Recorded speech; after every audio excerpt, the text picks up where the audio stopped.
We might talk about that. Yeah. Oh, good morning, Professor Tootle. Good morning. So, boy, you're in a chipper mood today. Yeah, sure. Why not? Yeah, you're not going on a bike ride though. What are you doing today? Or this week? Mostly working, but I've got uh, a lot of deadlines coming up this weekend and a lot of boxes to check between now and Nice, Monday. So, uh, nice. But that's not your college work. That's it uh, is. Some of it's self-imposed. I every 5-ish years I redo my survey courses completely, yeah. and My God, we're getting old. I remember you saying that 5 years ago. yeah, and I'm completely redoing all of my lectures and course content and everything. Yeah. Oh, good. And I was trying to finish the first 8 weeks of it before summer school starts. Uh, Nice. and Are summer you school doing any starts. summer school? Yeah. Okay. Summer Okay. school. Which, it's funny. I was saying to somebody, they say teachers teach for summers off, but in 28 years, I've never taken a summer off. So Oh, that's interesting. Well, maybe I'm doing it wrong. Yeah. you're an overachiever. Plus, you like young people trying to learn something. So, Well, they yeah. also pay me. I mean, I'm not. Oh, you get paid. Okay, well, that's nice. Did Plato get paid, and Aristotle, and all those guys sitting around drinking, sitting on? I'm sure. I don't know. Yeah, I Okay, don't know. I that's fine. think. Oh, you're a U.S. historian. You're not an ancient Greek philosophy historian. Yeah. Okay, well, let's go to somebody like a deep thinker for just a second. In fact, probably three deep thinkers. There was a famous historian that got killed in an accident. I think a car crash or something. Yeah, Gordon Wood. Yeah, can you just chat a moment about Gordon Wood? Yeah, he's an extraordinary, I mean, one of the most important historians of the last 100 years. I think in any list you would put him in it would be hard to exclude him from, I don't think anybody would exclude him from the top 10. And I think most people would put him in the top five most important historians of the last 100 years. He, uh, eh, um, he taught for most of his career at Brown, and one of my professors, Chester Patch, was a student of his. Um, and I'm he was mostly known for his work on the founding and the American Revolution and the Constitution. Wrote one of the best, gosh, although a lot of them are really good, uh, um, sections of the Oxford History of the American People, and also known for the book The Radicalism of the American Revolution. And I also just really appreciated he approached history kind of the way my advisor did, which is you read everything and then tell the story of what's there, and whatever's there, that's the story. Uh, you know, um, he didn't like superimposing um, theory and then going and finding facts to fit his theory. And so one of the things that he did that was really extraordinary was he spent a lot of time discussing the published papers and petitions and letters of not of regular people, but also sort of more normal people across the political spectrum during the colonial era and early revolution and during the constitutional era. And you really get a much fuller picture of what political culture was like um, in the first few hundred years of American history.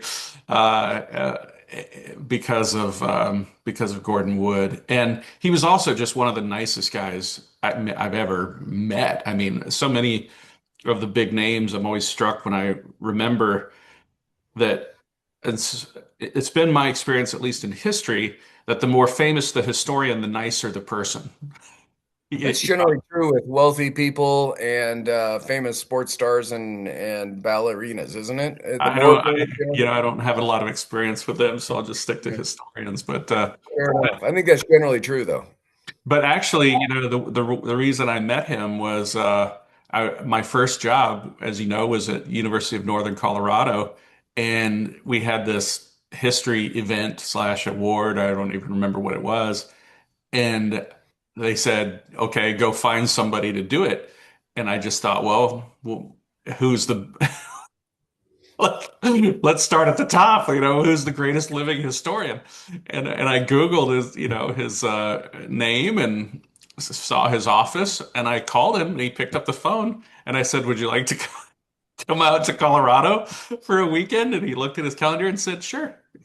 And he came out, and we planned his trip so that he could do the event, meet with the students and all that.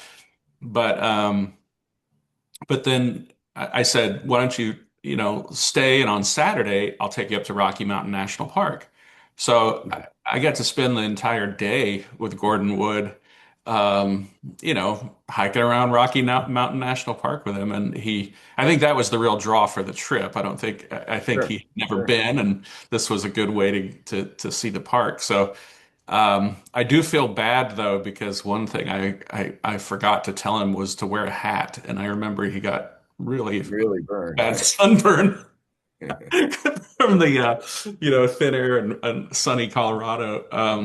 But I wouldn't say we were friends. It was more like, because I didn't want to bother him. He's one of the most famous historians alive.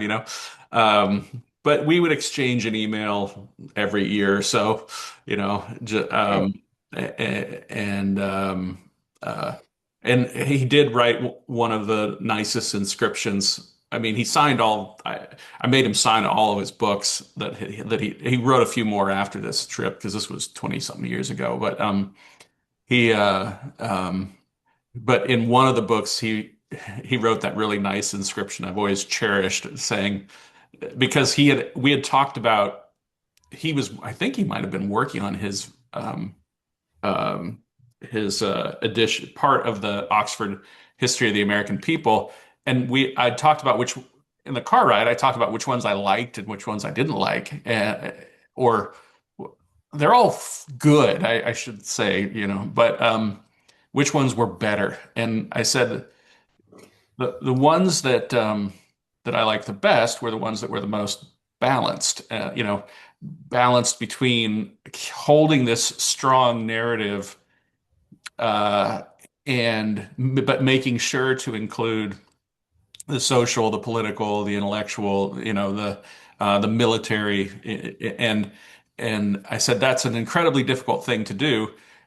Um, and I said, I think the editions of the book that are most successful are the ones that still have the story hold together while managing to include these things. And the ones that work a little bit worse are the ones that tend to be more like theoretically thematic. Now I'm going to talk about social history for a while, that kind of thing. mhm. And then it was a very, because we think of today as being such a contentious period, we kind of forget how angry everybody was in the 2000s. Um, and when he was visiting me, it was during the Bush administration, and politically, that's when a lot of the leftists were pushing all the liberals out of higher education in the early 2000s. And so we did talk about politics a little bit, but generally how we just wanted to be left alone. And and so he after that conversation, I think is why he wrote in my book, that my politics seem to be perfectly balanced. That uh, Yeah. I mean, like we say these days all the time. Um, I might have opinions on partisan issues now, but that stuff is far less important than what I consider my mission to be, which is the preservation of representative government, and um, the uh, keeping of the idea that human beings can live peaceful and prosperous lives. That's way more important to me than any partisan political fight that might be going on. Yeah, Uh, we both kind of arrived in a similar spot on that, at least for the next few years until we seem to get a handle on our institutions again. Let's But not go. Gordon Wood was not a conservative. I mean, he was politically, I think you would call him like a, a John Kennedy, Harry Truman, FDR, liberal. Interesting. He was not a conservative, but he didn't hate conservatives, and Right. he didn't think we were crazy or nuts or beyond the pale, and so um, and every now and then I want to shout out all of the great liberals because I didn't have any conservative professors. All of my great professors were all fair-minded liberals. Mhm. Yeah, Um, it's an interesting point. That will probably come out again here in just a moment. Let me switch gears slightly with you yeah. in the same theme for just a second. Will you give me 3 lines, if you have 3 lines, on John Meacham? Um, I think he's fine. He's not an academic historian, but he is a Is that a popularized. fair? Is that an unfair judgment based off your own education and experience? Well, I would just say don't put John Meacham in the same category as Gordon Wood. Okay, Those two men are not but equivalent. the research is different. It's a different type of. Yes, absolutely. I Give me mean, a line on that.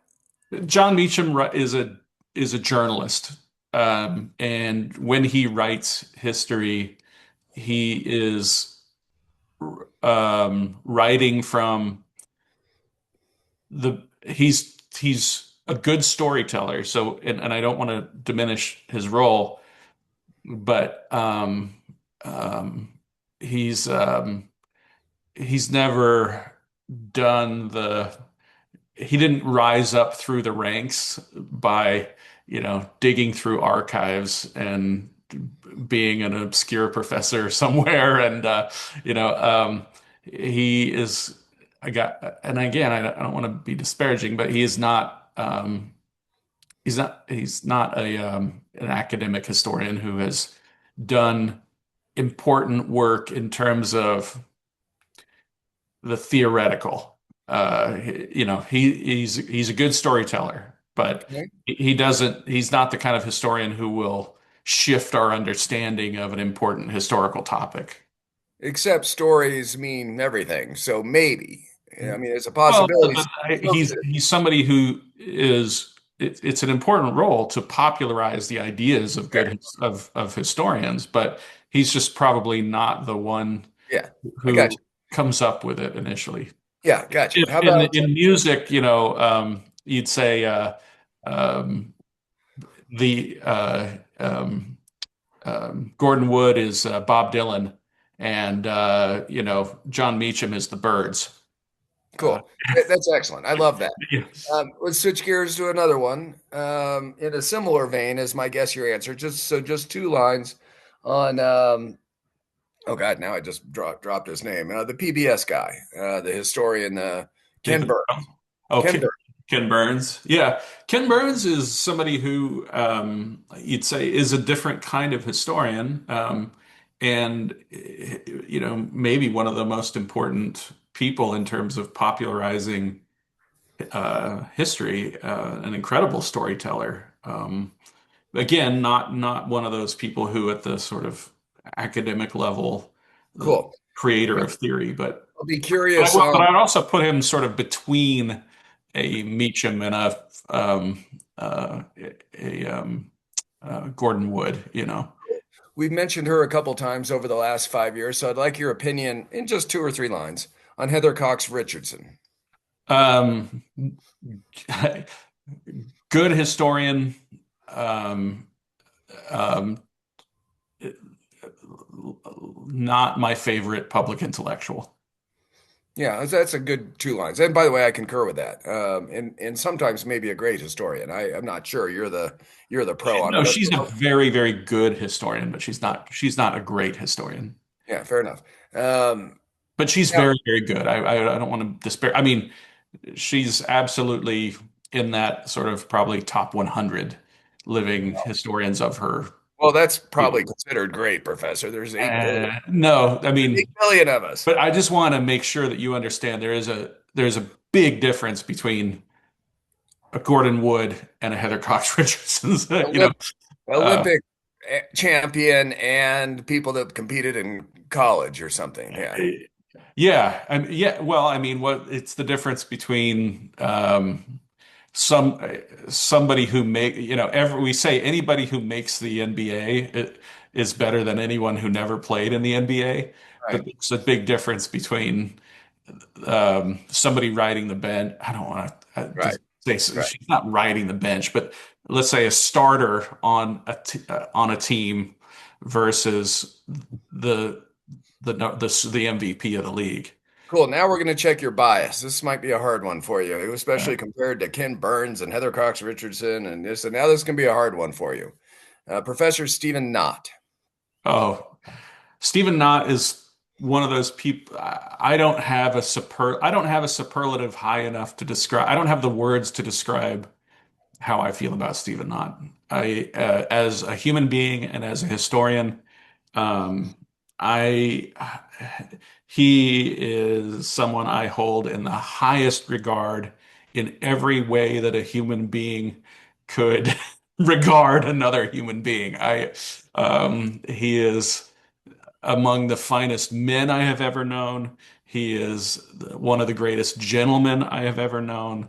He is a scholar of the absolute first rank.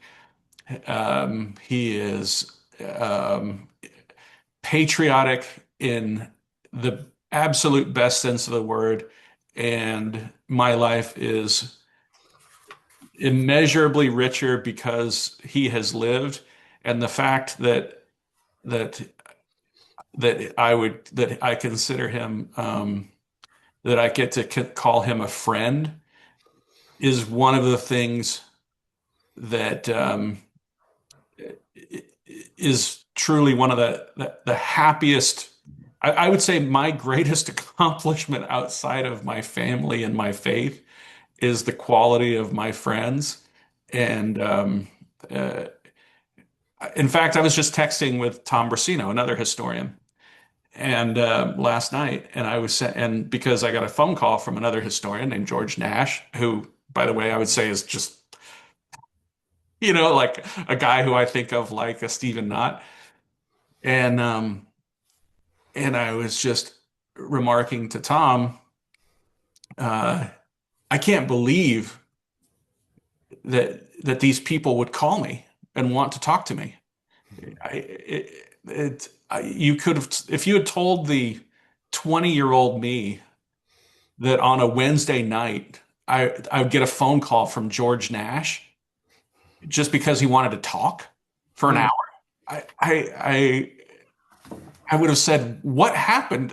What happened to me that this is what my life would be like in my 50s, that I would get a phone call from somebody like that. So, getting back to Steve Knott, I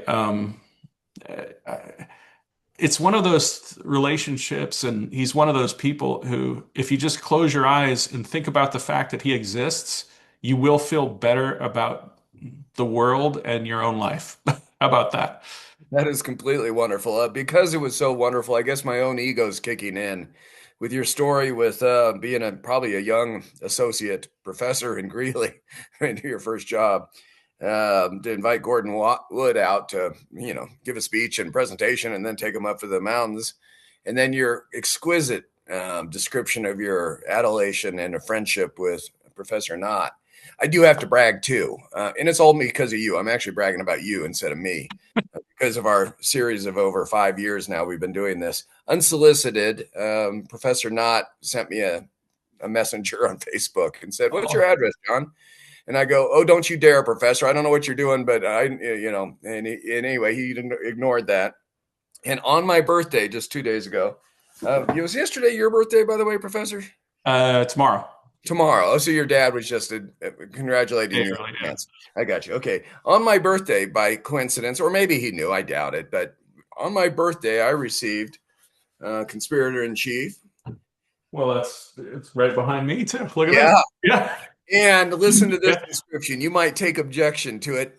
Just well, Well, I probably do because I paid for this copy. I didn't. He sent me this I know unsolicited. I bought mine. Yeah, how about that? Okay, and I don't want to compare inscriptions because mine might be better, and that would Well, embarrass you. mine's not inscribed. I just got it Oh, off because you bought it. Amazon. Okay, yeah, yeah. Yeah, So I'm just so tickled pink, kind of like you're describing that you know Professor Nod, and the only reason I know him is through, of course, through you, and we've interviewed him twice on our podcast. But this is just the kindest description for a guy like me. It's just really yeah. kind.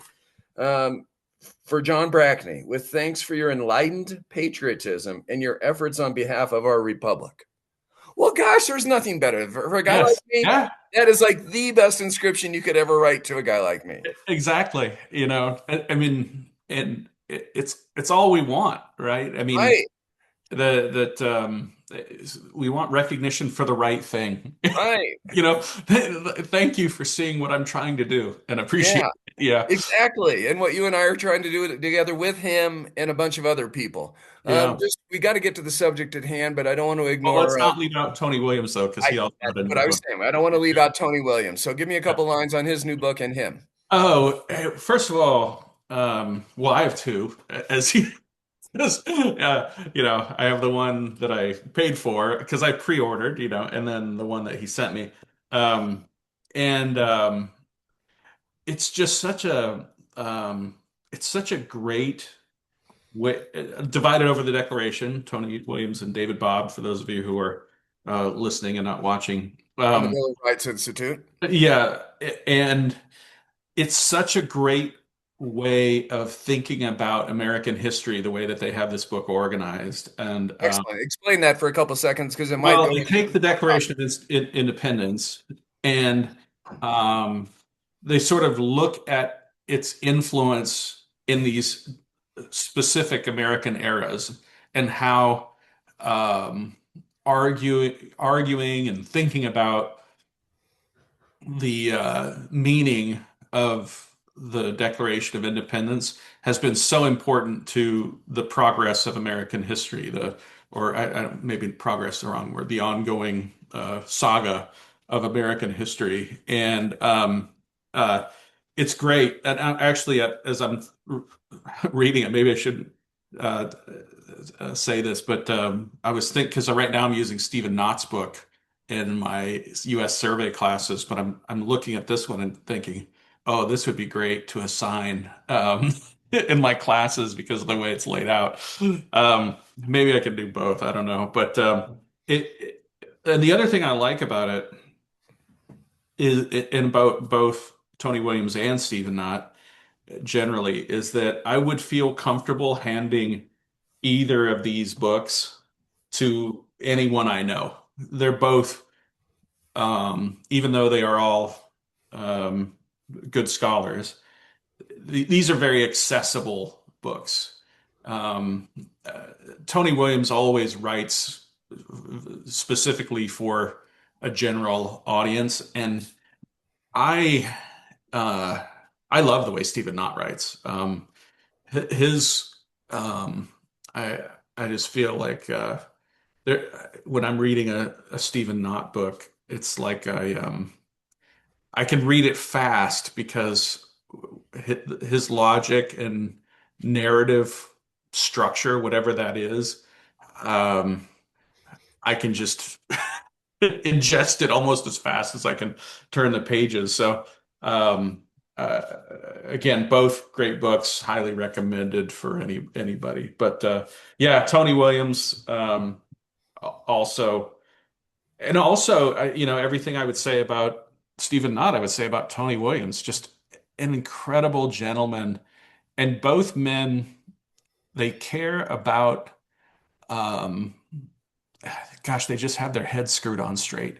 They care about their families and they care about, in the largest sense, um, the preservation of representative institutions because they're just in awe um, of what is how it's possible to live a good life.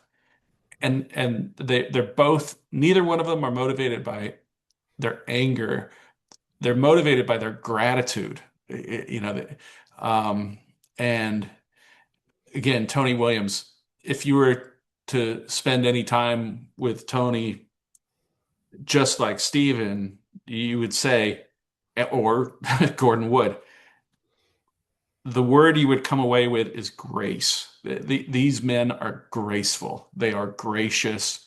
They are gentlemen. You know, they're what you hope your kids will be someday. Delightful. Let's leave it at that because that was very powerful.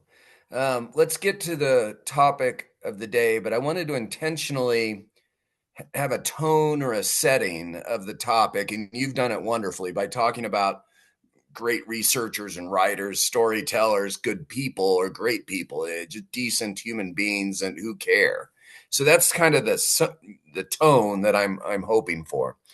So we only have like 15 minutes of this because I want to hear from our friends.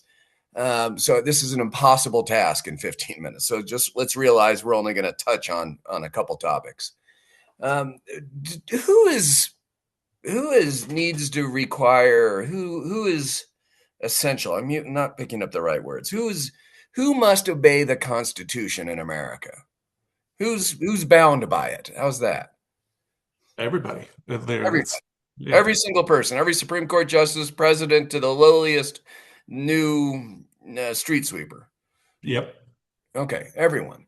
Do how often does humanity, the 330 odd million of us, think about the Constitution when we're living our lives? Do we go, "Oh, I'd really like to do this, but I don't know if it's constitutional. I better not." Is it like every day, every year? Most people live their whole lives and never think of it. Well, What's your I would assume seldom or never. Yeah, okay, I agree with that. So now how about people though that are in the field, so to speak, from the lowliest new city council person or county commissioner to the legislators and governors and cabinet members at every level of office? Do they think about their oath of office? Because almost all of those folks, including senior staff at all different levels of government, maybe not senior staff, no, probably not. But lawyers do, and cops do, and all sorts of people swear to uphold the Constitution. Every private in the Army does. How often do they think about the obligation and bounds of decency or rules or things that concepts they probably haven't studied? But how often do they think, should I do this? I'm not sure it's I think it's constitutional. closer in relationship to how a fish thinks about water. You know, if you just imagine how a sentient fish would think about water, it's the thing I mean, I'm sure the the Constitution is a reflection of American culture, but it is also one of those things that has reinforced American culture. And because people, everyday Americans are just sort of swimming in American culture all the time, you don't feel like, I mean, um, most Americans would simply say, like, well, if I, and rightly or wrongly, they would say, like, however I feel about this particular issue, it's probably constitutional because I'm sure the Constitution is a reflection of my feelings. Man, I love that answer. That's extraordinary. I wasn't anticipating you giving me that kind of answer. That's a wonderful answer. So let's take a specific now, and then we'll go to statutes in a minute. Let's take a specific. So FISA regulations and spying on foreign folks. There is a split, and there's always been a split in the Republican Party. I've been involved in that for this issue, so to speak, for 40 years before FISA was implemented after September 11th. But we do want to spy on people that are trying to hurt our country. If foreign, I think most Americans would go, yeah, we'd want to know if someone's planning an attack on us. We'd hope that there's some government agency or agencies out there listening, looking, seeing if there's a threat on the horizon, right? I think that's to your point, a cultural assumption that we should be able to spy on people that are not Americans, correct? Yes, but with the important historical caveat that Americans care less about their own privacy now than they have in the past.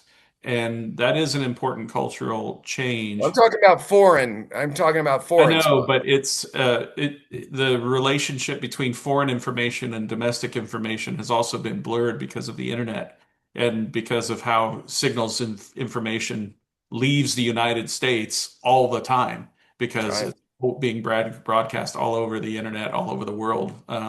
and it means that once it leaves the United States it can use it and study it. Although they say in the aggregate, not in the individual.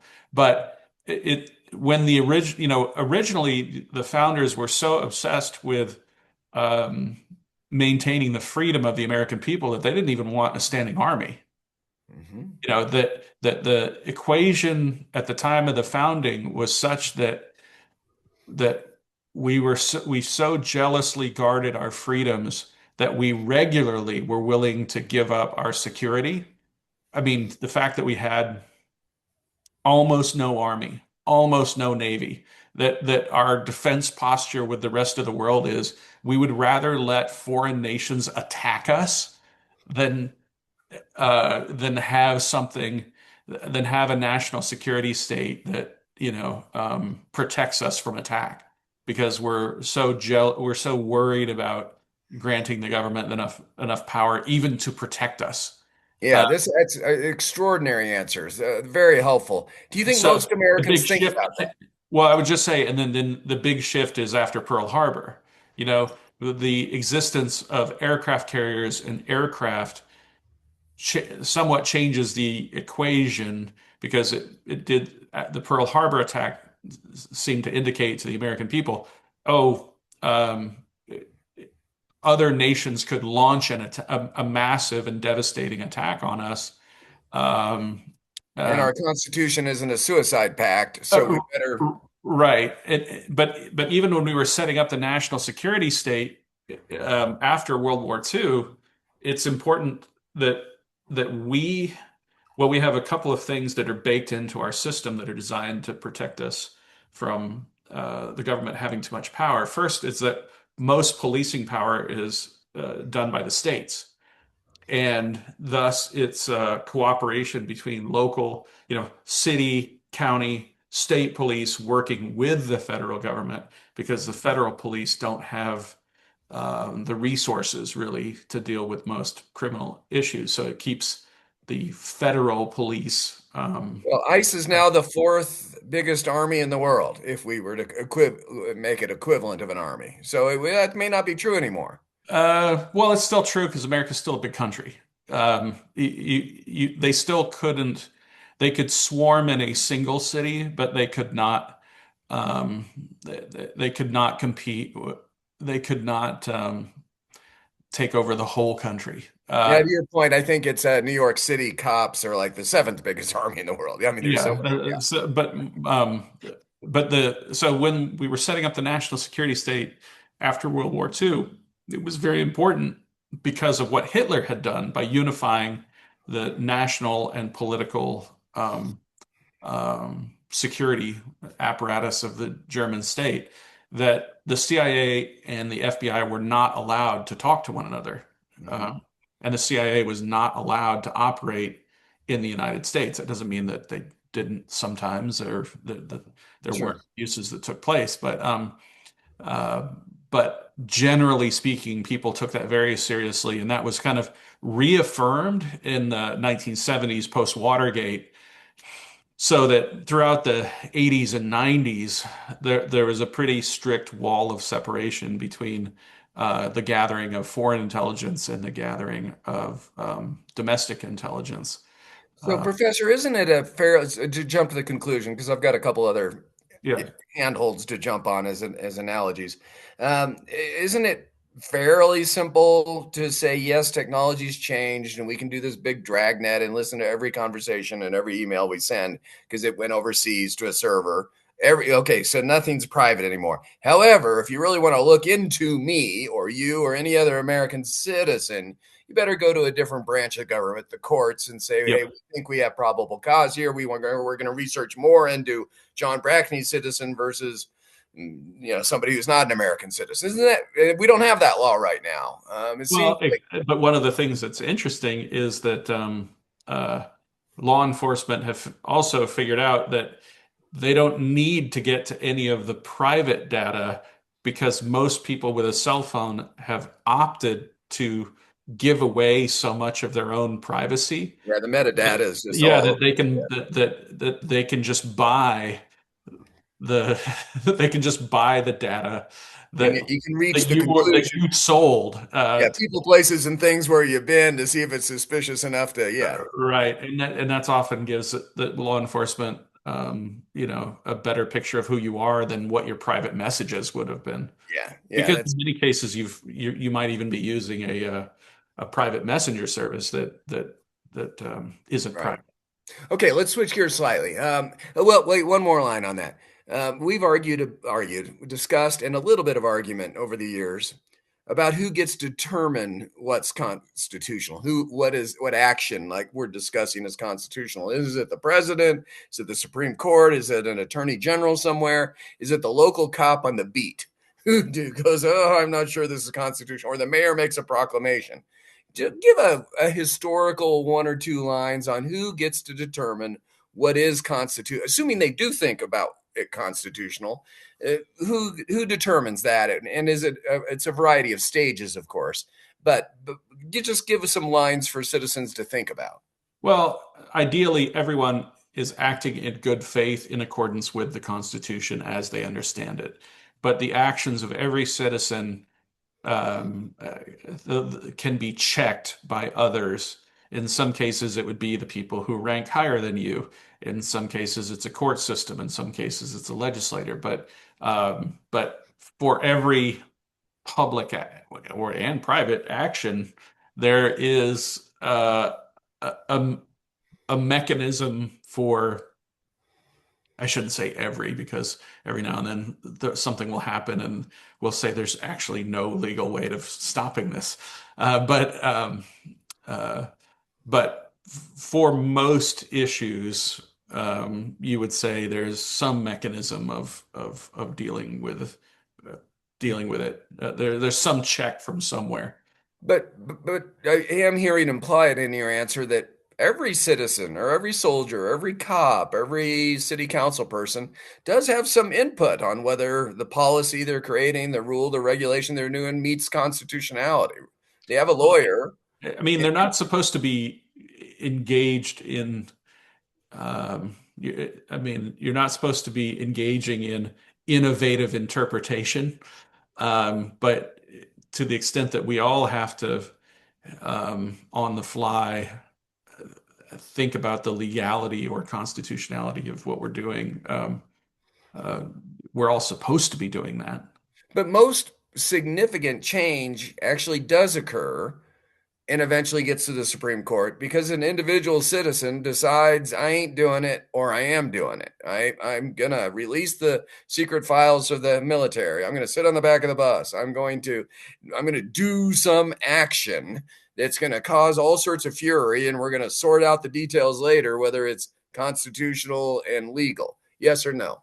I'd have to think about it because your question kind of implies an intentionality, and I think most of the things that come before the court, I don't think that they were before the Supreme Court. I don't think that most of them were created specifically to um, challenge a specific bit of constitutionality. I think people are just sort of living their lives and Doing their thing. accused of crimes, and a legal issue comes up, and it'll be differently decided by circuit courts, and Yeah. then And they realize they have to deconflict it. yeah, But to your point, when we started this conversation, you did say that the Constitution is a cultural document and culture influences, they're intertwined. yeah, So they may not intentionally going, I'm going to go break this law. They just kind of live their life, and then the lawyers start figuring out whether it's constitutional or not. Right? yes, yeah. Okay. Cool. Well, and switching gears entirely now, going back to these historians you admire and many others. I'm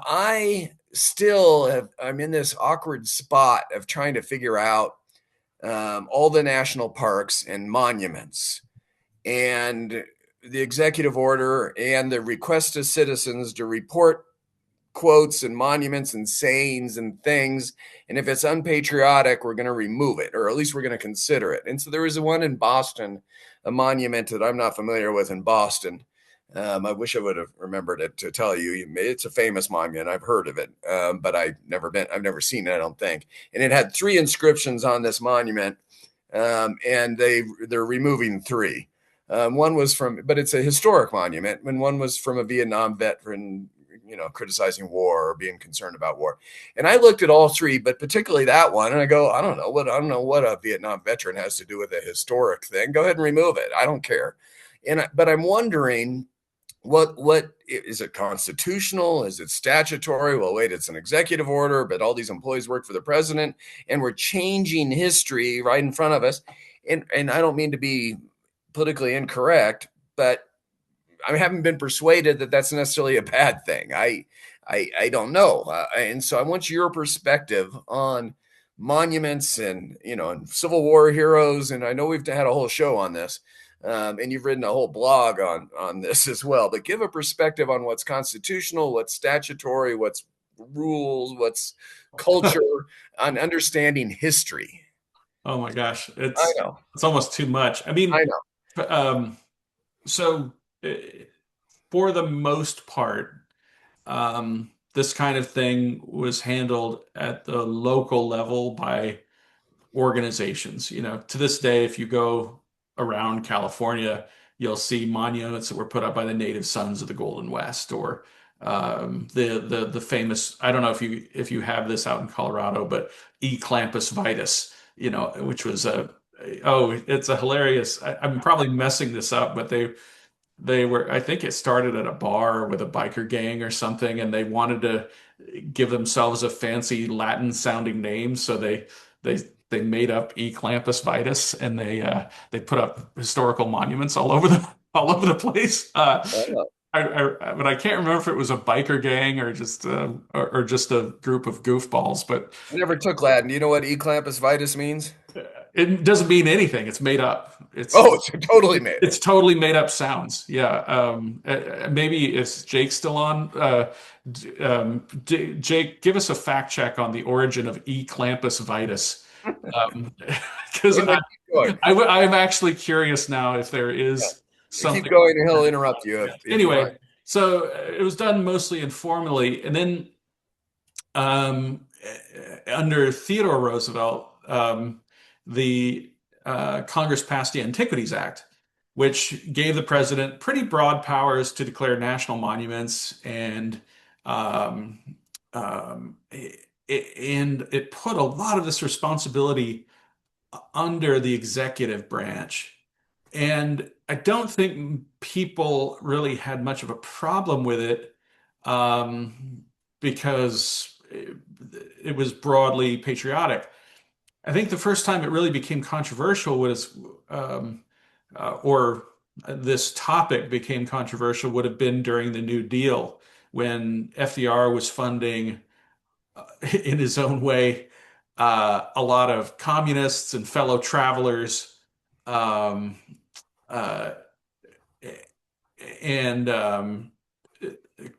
that were in some cases producing kind of socialist propaganda, and getting paid to do so by the federal government.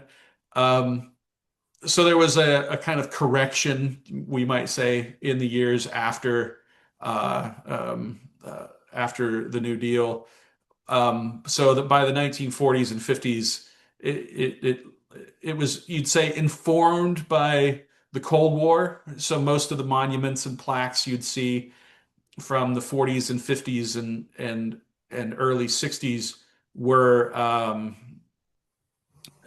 broadly speaking, had the political purpose of reminding Americans how, of our foundational beliefs, and kind of in contrast to the Soviets. Um, in the late 60s, early 70s, we get people who are protesting those kinds of things, but we don't really see a shift in the how the monuments begin looking until the 70s and 80s.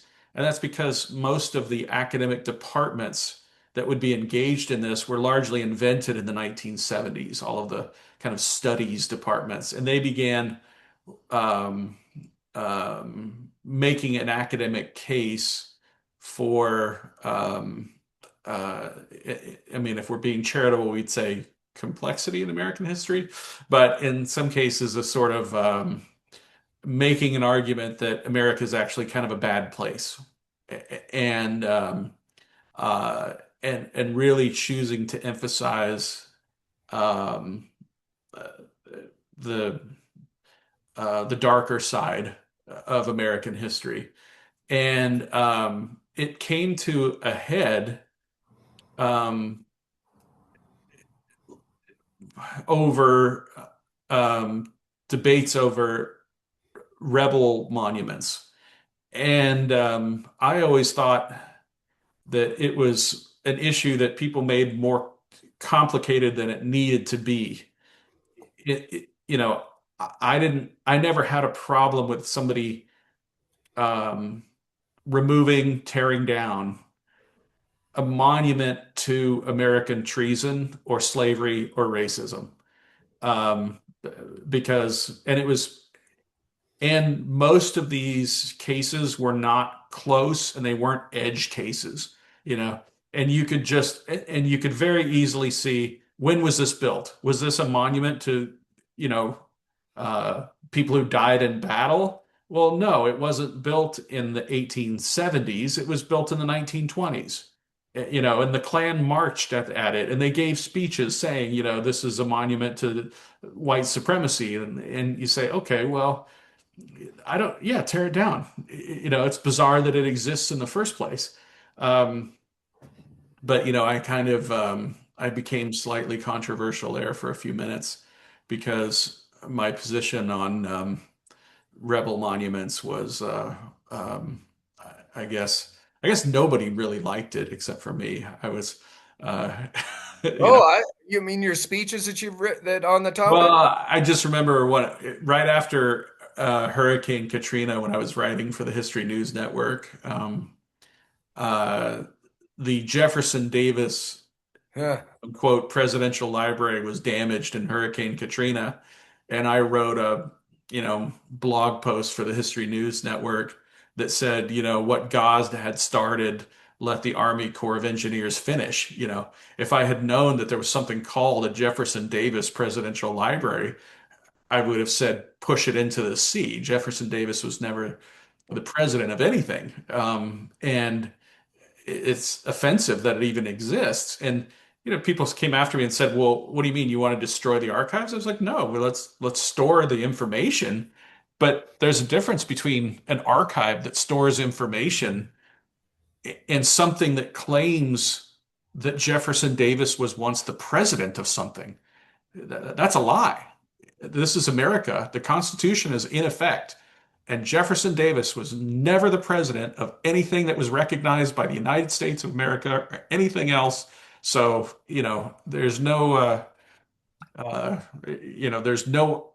legal obligation that the United States has any more than we would have some sort. I find it as bizarre as if somebody wanted to build a monument to Hamas or to Holocaust denial.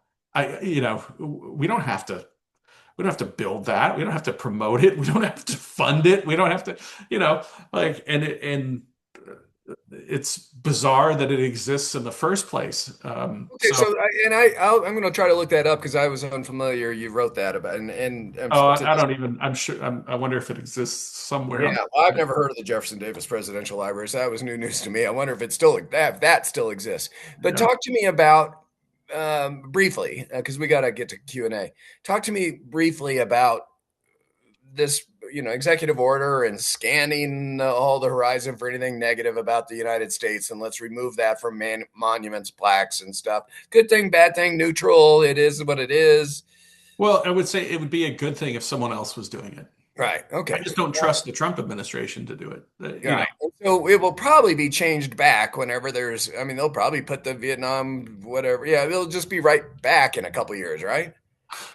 well, I'm just reminded of this joke from the movie Club Paradise where the guy says, "Hey, that guy over there said you weren't fit to sleep with pigs, but I defended you. I said you were." Yeah. Okay. Um, I think that what's going to happen is we have a bunch of goofballs. I mean, I participated in a community forum last week that was it was about history education, right? And I get up and I give this speech about how we need to be committed to the truth and not, uh, not just we should want to be shaped by truth seeking and not just confirm our own prejudices. And then when I said something that they disagreed with, they just lost their minds. They just lost it. And it's like, you guys all nodded when I said you needed to be committed to truth, and then the second that you hear something you disagree with, you immediately uh, just leap to the other radical conclusion. And the thing that I always find shocking is everybody in that room hated Trump, but they act just like him. So here's what I think is going to happen. Trump is going to do something insane and ridiculous. And then the response to it is going to be insane and ridiculous. And neither monument is going to be true.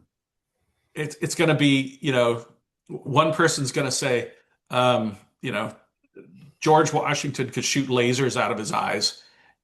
And they're going to say, and the other side's going to say, you're wrong. It was Alexander Hamilton who could shoot Yeah. lasers out of his eyes. And it's like, you're both wrong. Just, Yeah. Okay, that's excellent storytelling and tying it together. One quick follow up. There are some things that are easy, and this is my own bias, I think, or it could be my own analysis of the law and history. I prefer. And I want you to tell me whether I'm crazy or reacting to crazy or not. The John F. Kennedy, the center, to rename it Trump, John F. Kennedy, can he do that? I mean, uh, Congress can do things, but Oh, but can the president? He renamed it. He put no, his name up on no, there. it's Can an he act do of that? Congress. I mean, it was created by an act of Congress and it can't be undone with an executive order. So it won't be. And the courts ruled on that properly, and Yeah. for whatever reason, he backed down on this rather than appealed. Yeah. Yeah, and that's the right answer, by the way, Professor. There are some things that are just factual. Congress created the memorial for a past president. You can't just rename it. What Congress can. Yeah. If anything, it should be renamed Eisenhower. Eisenhower's the one who built the thing. Yeah, the Eisenhower. Yeah. Yeah. I always felt like Eisenhower got the short end of the stick on that one. Okay, Professor, I'm going to have to skip the last one. Oh, he is appealing it, Jeff. I didn't know that. But they removed all the stuff, and then they're going to appeal why they're renamed it all back to the original, and they're appealing. I didn't know that. Thanks, Jeff. We have to skip the last handhold. Oh, yeah, it is. All the stuff on the letterhead has been removed, and they're going to take down the name this week or something, Jeff. Let's double check your fact checking. Okay, Professor, I had one more huge handhold that we just got to skip today. We'll bring up in another topic in the future, and that is Social Security and Medicare and Medicaid and SSI, all that stuff. I'm just going to mention it, and I guess you can mention it, and then let's go to Q&A. But the Republicans, it looks like, truly are trying to trim down the excessive costs, because if we don't, the trust fund has said in the year 2032, everyone's going to receive a 23% reduction. Every man, woman, and child forever is going to receive 23% less than they were expecting, including people that are currently on the program, which would be it would be a battle royale. Oh my God. Older people and soon to be older people would be going, what? I paid into this for 40 years and you're cutting it 23%? I'm kicking you out of office.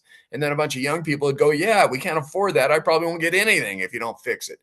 And it occurs to me that instead of talking constitutional and statute, then policy, it seems like we just go right to politics. To your point about your speech last week, it just seems like people gutturally go right back to their tribe and go, yeah, but I don't like it. I don't care. Well, if we don't care, there are consequences to some things, space and a bullet. I mean, there's just things that if you do it, there's going to be an action.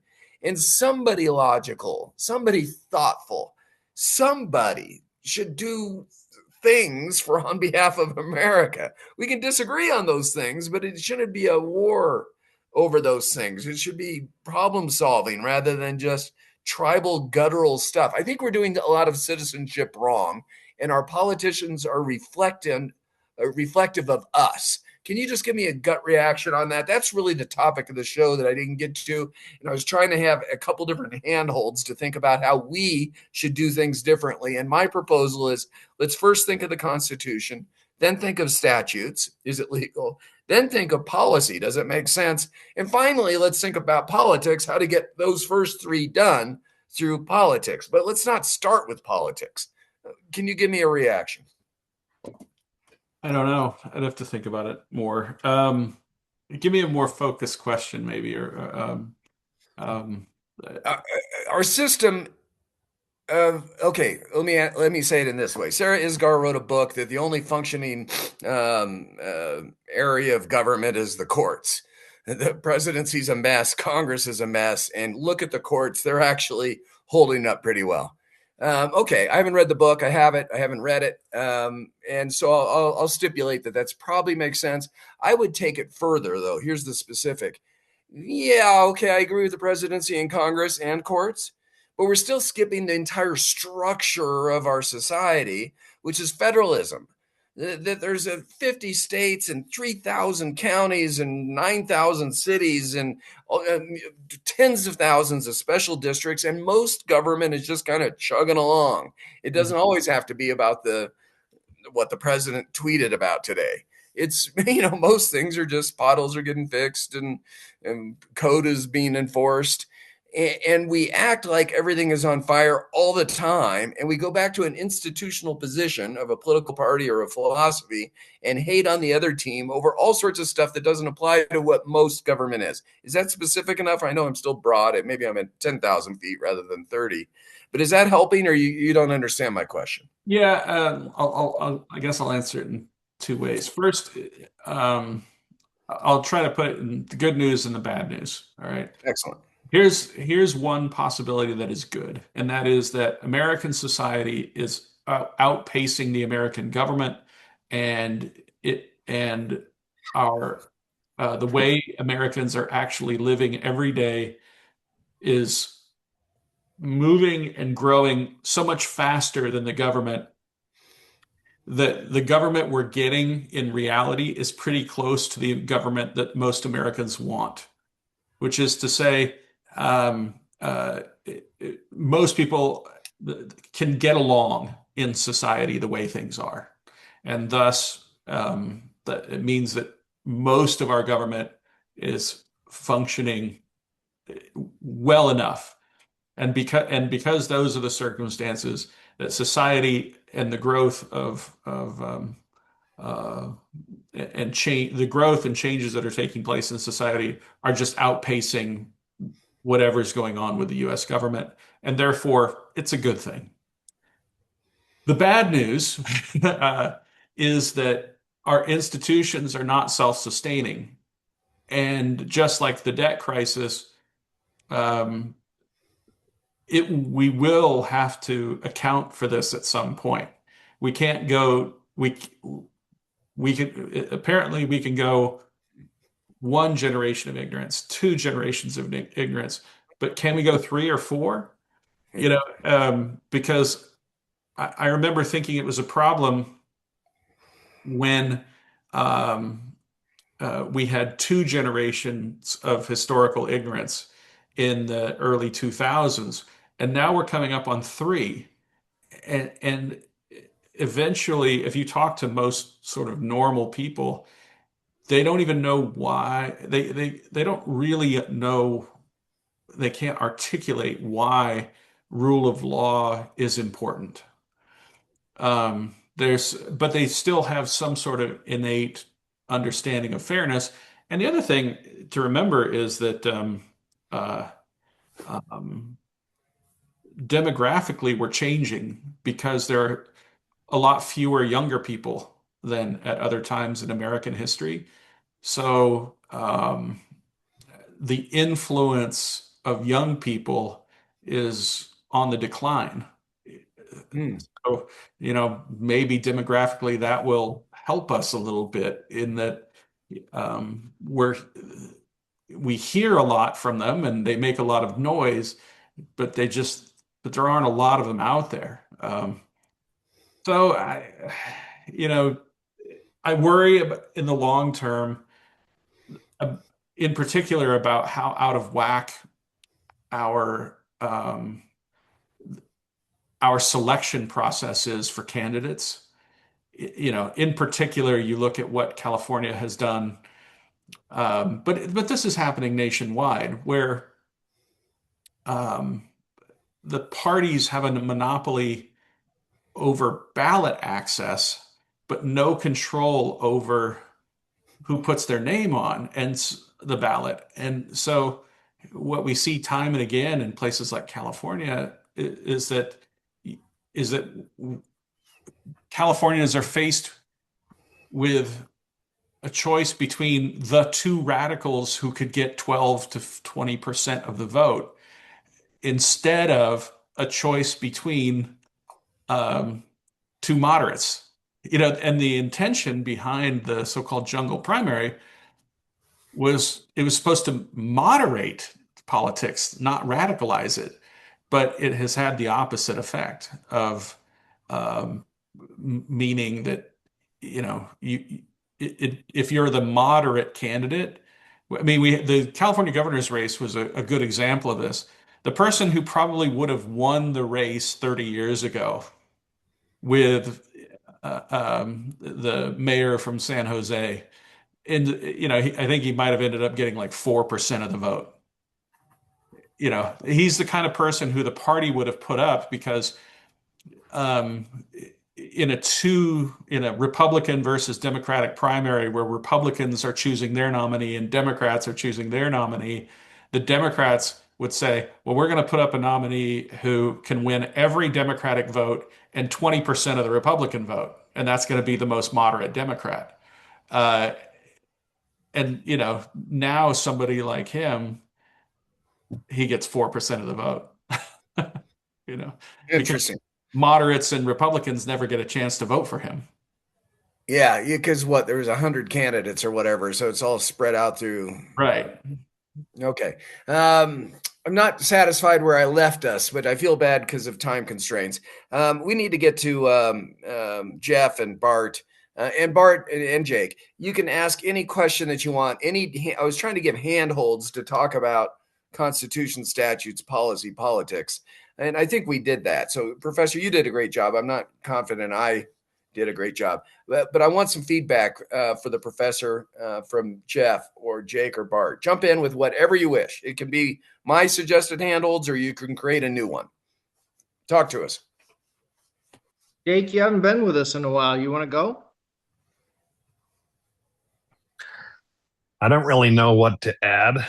Well, Um, did you find out anything about the eclampus virus? I think that's the thing that oh, yeah, I put that in the chat. So it's just the name of the group. It uh-huh. is from Dog Latin, according to Wikipedia, and it means nothing. Like Uh-huh. it has no meaning attached to it. Yeah, it Yeah. can't be pig Latin. It's dog Latin, huh? Whatever that That's is. what Wikipedia says, so it must be right.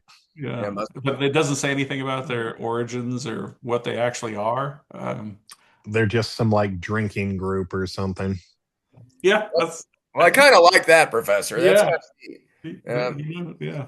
Citizens doing their own thing, freedom of Yeah. assembly. Yeah. Okay, Jeff, you're up.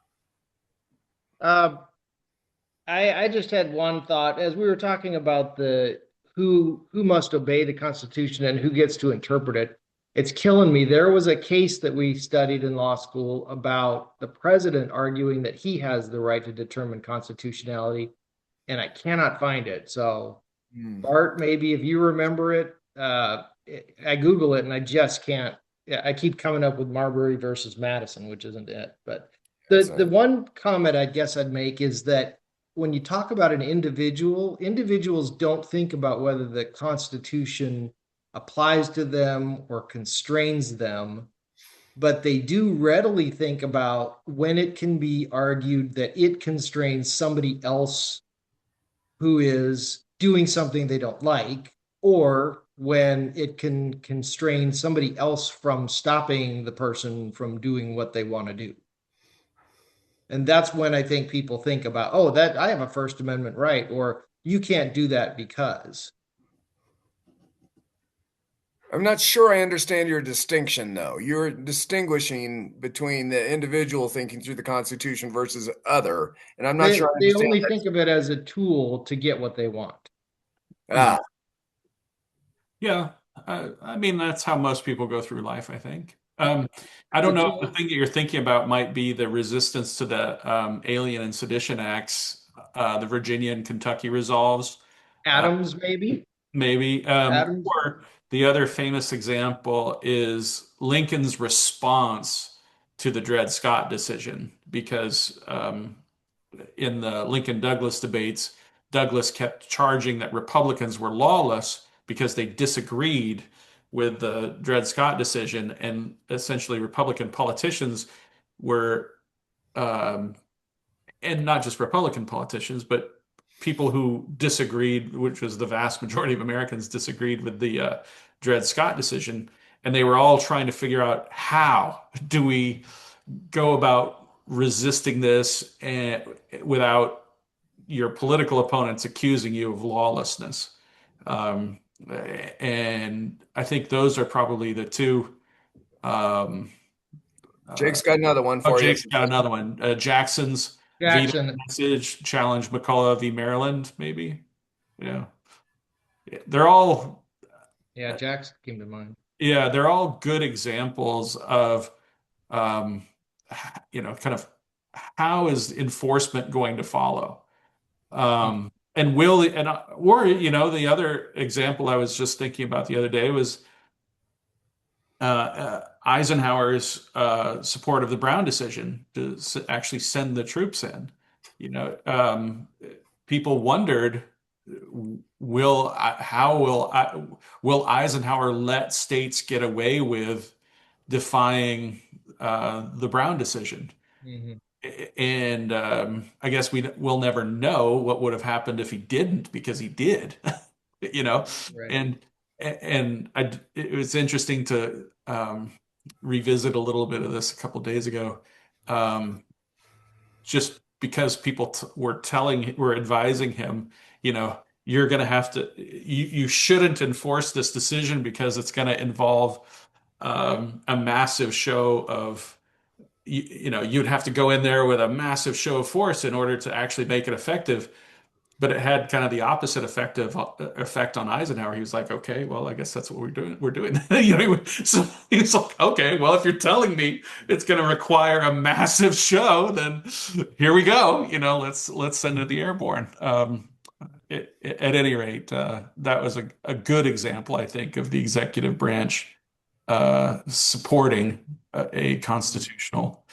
Okay, so Professor and the two lawyers amongst us, and another historian, Jake, or at least an instructor of history, I think you all disagree with me on this, and I think I'm right. I'm urging every citizen to do a better job thinking through if it's constitutional or not, their own value system, their own education, their own experience on every policy issue, going, well, wait, can we even do that in America? Is that constitutional? Then, well, what's the law say? We got to look up the law, do a Google search, wiki, use AI, find out what the law says. Then kind of go, well, yeah, but I don't like the Constitution and I don't like the statute. I think we need to change it. I propose that we change the Constitution or change the statutes. And Mhm. then But finally figure out the politics of it. Well, would there be enough support? How would I arrange people to figure out how to get it through a state legislature or a Congress? Kind of thinking it through it in that order. In other words, you asked for a specific earlier, Professor. How's this for specifics? It's the same thing that Senator Kelly said with that weird, I thought it was weird, commercial, thou shalt only obey legal orders, that they put out that YouTube thing or whatever. But it went, I mean, boy, that went, remove your retirement, says the president and secretary of defense. And courts saying you can't do that. It would silence speech for every retired military officer. It's real world stuff. Here's the specific. I'm in Army basic training, Fort Jackson, South Carolina, in a E5 sergeant, maybe he was an E6 sergeant, stood up and talked about if they raise a white flag, you're shooting and you're killing your buddies or Army privates and you're killing them, but they wave a white flag, you got to stop. You must stop shooting if they've given up. And everybody, including I was pretty aggressive at that age as a 25-year-old. No, kill him, we're not going to stop. And they're going, no, you have to. It's the law. It is the law. You have to. But if you're ordered to, they don't matter. You have to stop. You have to violate that direct order to kill somebody who's given up. You have to. It's not only our own internal laws, DOD policy, but we're a signatory to the Geneva Convention. You can't kill an unarmed combatant. Once it's over, it's over. In other words, Army privates have to think through the constitutionality of an order.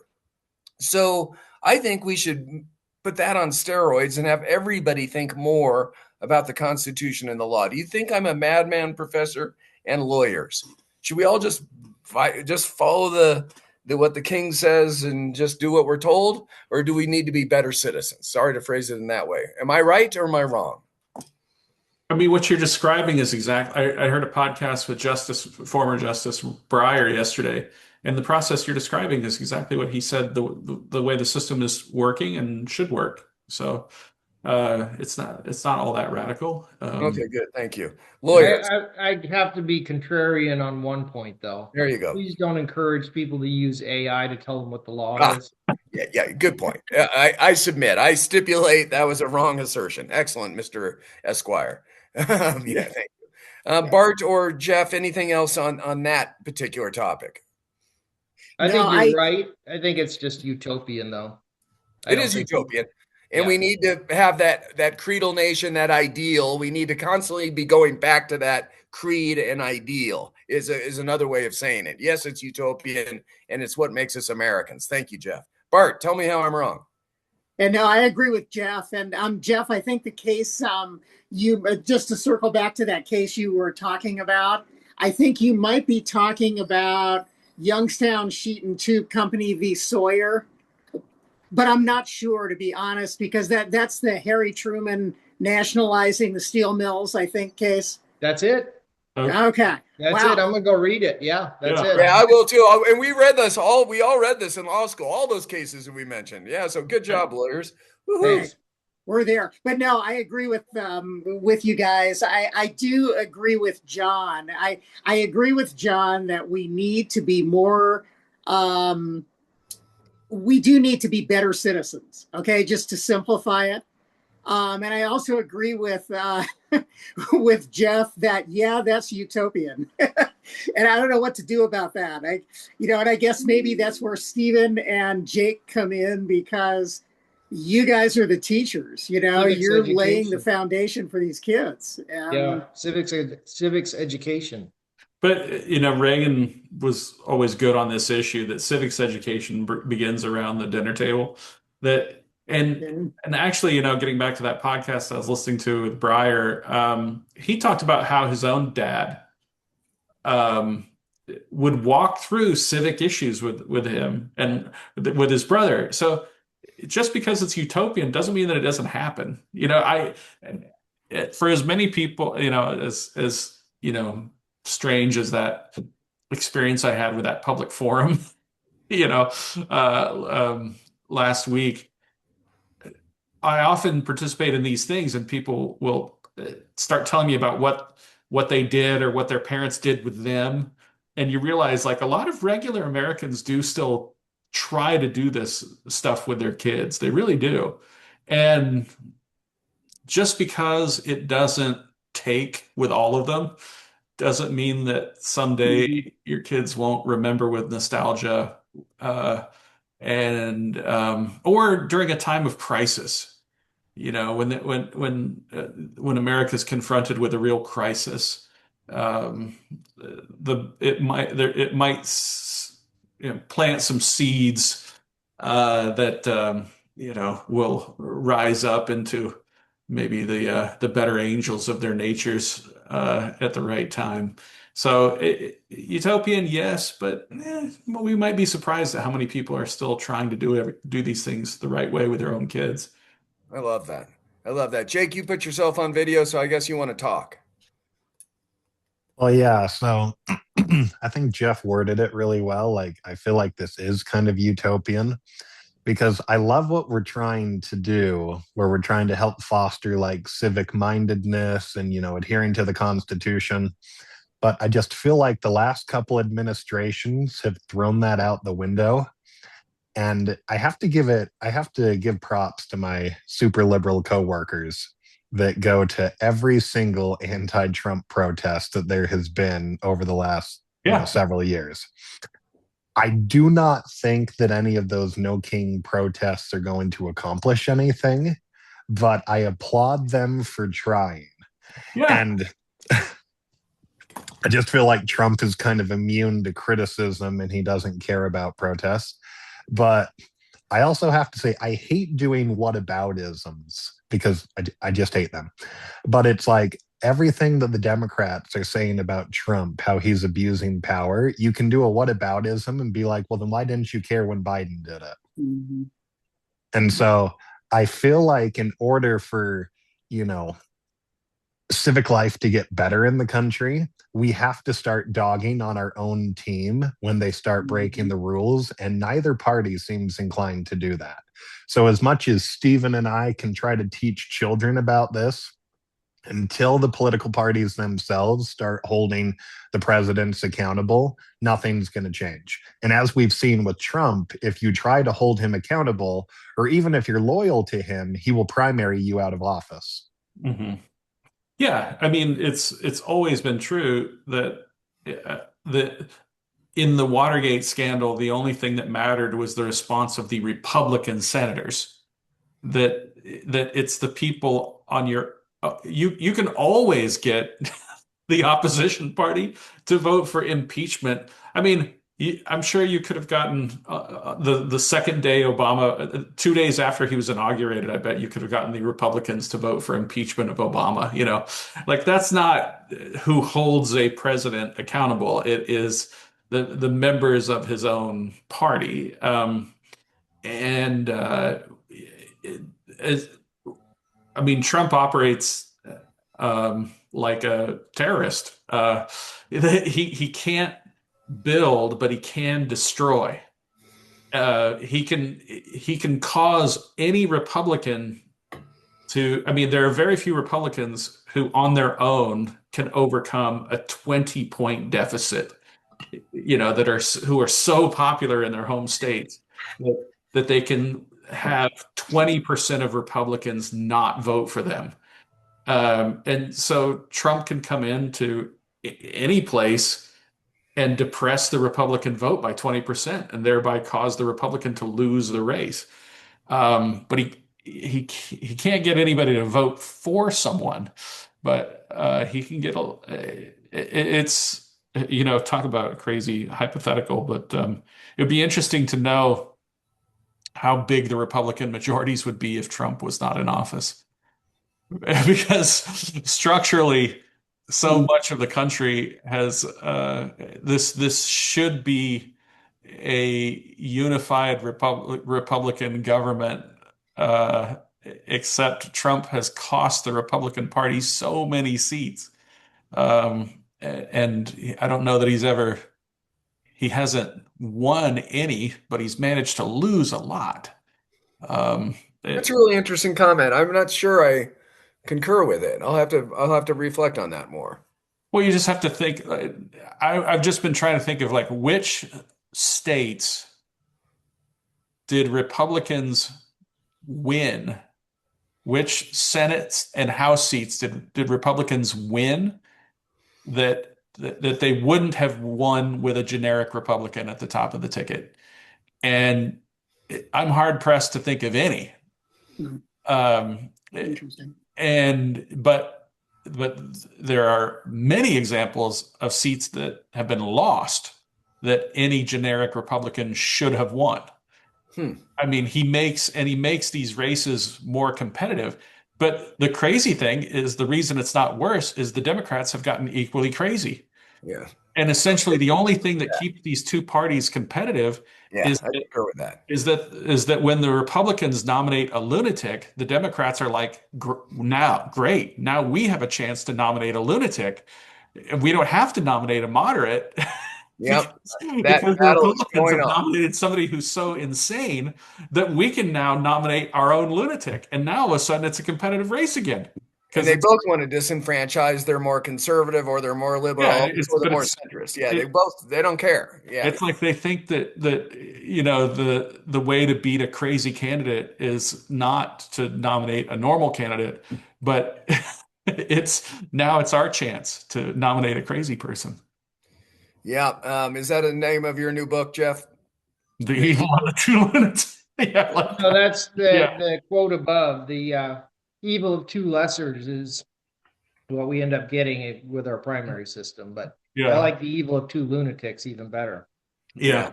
It's It's a good. good You book should name. write that book. Yeah. Okay, gentlemen, I need to go. I very much appreciate your time, Professor, and team. It's nice to have almost the full team with us today. Yeah. Sorry to take a little bit too much of us trying to take the professor through handholds. Will you at least think through the premise of Constitution, statutes, policy, then politics, and figure out whether this is a what is that Yeah, guy? in fact, the way that Breyer put it is he was actually saying, of course, that's how Americans approach problems. That's also the way it's structured in our Bill of Rights and in the First Amendment.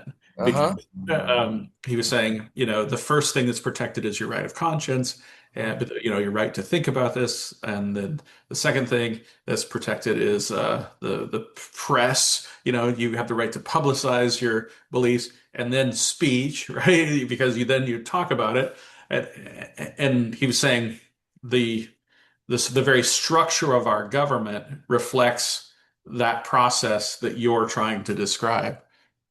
Yeah, and Professor, that reminded me that the reason I'm so interested in this is I think it's still somewhat unique in human history to even have this conversation because I think most the base part of human beings, I want that. I just want it. I want it. I'm going to take it is pretty core to the history of the human race and most governments throughout history, including maybe a majority today. And we have been backsliding into that. Just, I want it and I'm in charge. I'm in power. I'm going to take it. And I think it's a danger to our very founding of our country. And we need to go back, not create something new. We need to go right back to the Declaration and right back to the Constitution and say, see, this can work for 250 years. Let's go to that. Let's go. Let's not create some new structure. Let's not. Yeah. Let's not. We don't need a constitutional convention. We don't need Let's just keep going to a common agreement, both of Yeah. law and culture. Well, and it's what Lincoln tried really hard to teach people. And when he said, "Let not him who is houseless pull down the house of another, but rather let him build his own, so that both shall be free from violence when once built." And that was repeated by Theodore Roosevelt. Understanding that what you should want is you should want the rules to be followed because that is ultimately what um, protects us all from violence. But you have to teach that because our natural instinct is to just be jealous when somebody else has something that you don't have. So you have to teach people like if you want a house, don't burn his house down because then you both have nothing. Instead, what you should do is you should build your own house because then your house will be safe and his house will be safe and you'll both have a house. And the miracle of what peace can produce is that it can produce a society where we both get to have a house. And Yeah, there, I would encourage people to look up there's a clip of Gordon Wood talking, just to bring it full circle, about lovely. how we should all be amazed at the story of America because you take a few dozen people uh, in 1607 in Virginia, um, and then 400 years later, it's altered all of humanity. There's no other story like this in all of human history, the story of America. And and he was even very politically moderate, I guess you'd say on this, and say like it or hate it, you have to be in awe of this story, about what is possible under a system where you protect things like rule of law and the rights of others. What human beings are capable of accomplishing when you do that. I love that you brought it full circle in the last 5 or 10 minutes of this conversation. You had some great quotes throughout and superb answers, good storytelling. Brilliant. This was a great show for me, Professor. Thank you very much. Jeff, Jake, and Bart, you added to it as always. And for that, Happy birthday to you, by the way. Happy birthday. and to you in a couple days. Yeah. Tomorrow? Tomorrow. Yeah. Excellent. Well, June's a good month for at least two of us. Gentlemen, thank you so much for your time. Have a great weekend. Have a good one. Good to see you all. Awesome. Good seeing you all. Bye.